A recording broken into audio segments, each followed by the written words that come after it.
the greatest the world has ever seen. The United Nations of Britain, one king, one flag, one empire.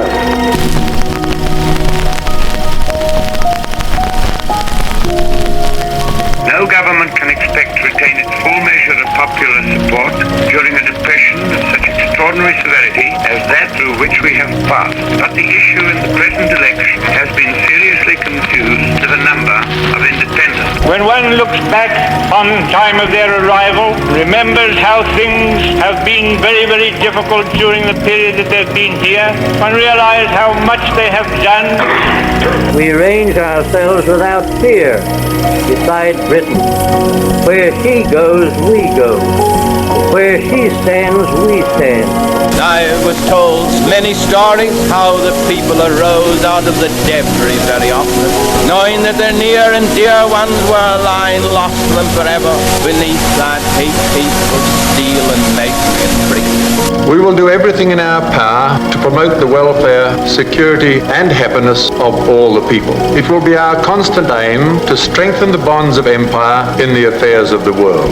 We then went to ballot for a new leader and deputy leader, and Jack Marshall has been elected as the new leader, and he nominated, this was accepted unanimously by the caucus. That if trouble came, as he thought it would, and New Zealand and the democracies of the South Pacific were menaced, he wouldn't let that danger go without taking some steps to prevent it or avoid it or remove it. I don't think that New Zealand and our claim for a special arrangement could be a breaking point. It's a marginal problem for the enlarged community of 250 million people.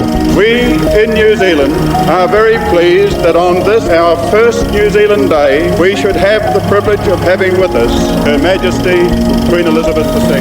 The worst industrial relations in a 3-year period that New Zealand has ever seen. That was his fault. The biggest budget deficit after 3 years as he, as Minister of Finance, the self-styled great financier.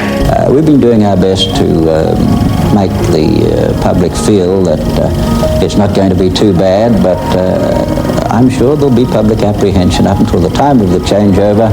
The issue, you see, is not whether France apologises. That, in the longer term, will become the issue. But the issue is, do we allow France to preemptively vindicate itself with the transparently inadequate? I don't care if they never apologise to me, but New Zealand ought to be apologised to. We have an obligation to have a heart, to obey human rights, which we all enjoy and they don't. And it's really important for New Zealand to show that it is going to do its bit as a good international citizen.